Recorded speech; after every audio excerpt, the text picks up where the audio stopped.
ऐसी कहानी सुना होगा नवगोछिया के लोग ने, उस तस्वीर को देखा होगा जो हमारे पीछे बैकग्राउंड में ये तस्वीर चल रहा है। इस तस्वीर को आप लोग देखिए। ये तस्वीर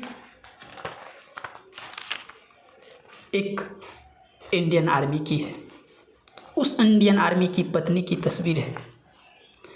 उस इंडियन आर्मी के बेटे का तस्वीर है। मैं थोड़ा सा कहानी आपको बताता हूँ। जब मैं स्क्रिप्ट को पढ़ रहा था तो मेरे आंखें नम हो गई थी दोस्तों। जम्मू कश्मीर के नसोरा सेक्टर में शहीद संतोष यादव का पार्थिव शरीर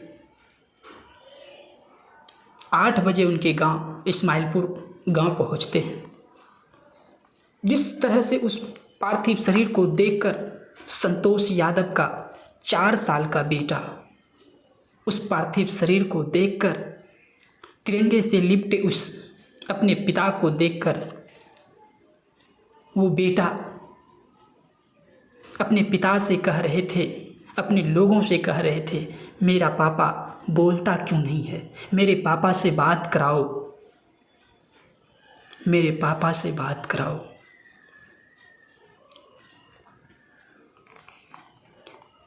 शहीद संतोष यादव की पत्नी भी जिस तरह से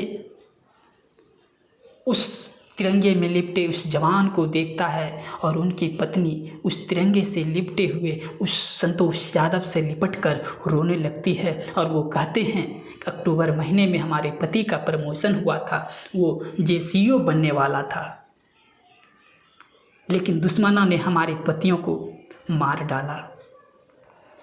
शहीद की पत्नी कुछ देर के बाद शहीद की पत्नी हाथ जोड़कर अपने पति की परिक्रमा करता है। उनके घर से 1 किलोमीटर की दूरी पर खेत में उनका राजकीय सम्मान के साथ उनका अंतिम संस्कार किया जाता है। जिस काफिले में एक गाड़ी में फूल से सजी उस गाड़ी में उस पार्थिव शरीर को रखा गया और जिस रास्ते से वो पार्थिव शरीर संतोष यादव की गुजर रहा था, उस रास्ते से लोग भारत माता की जयकारे नारे लगा रहे थे। इस तस्वीर को देखिए, ये संतोष यादव की बेटी है। अपने पिता की वर्दी को हाथ में लेकर वो रो रही है। अपने पिता में जो उनके शरीर में वो वर्दी पहने हुए थे, उस वर्दी को हाथ में लेकर अपने सीने से लगाकर उनकी बेटियां रो रही है।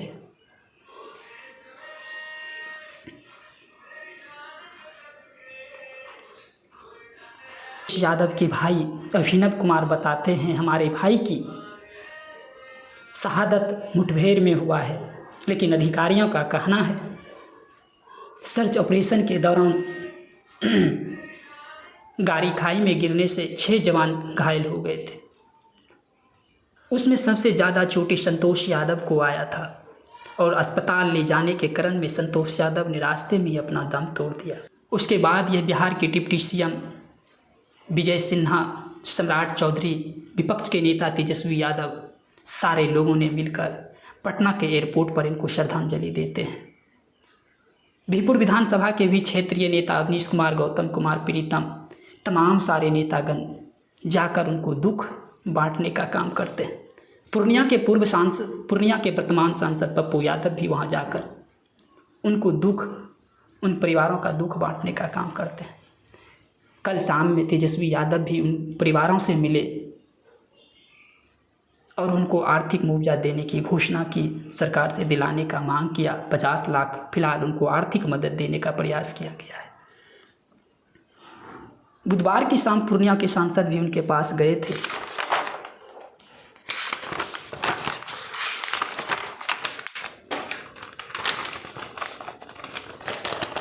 अब मैं एक और आपको बात बताना चाहता हूं दोस्तों।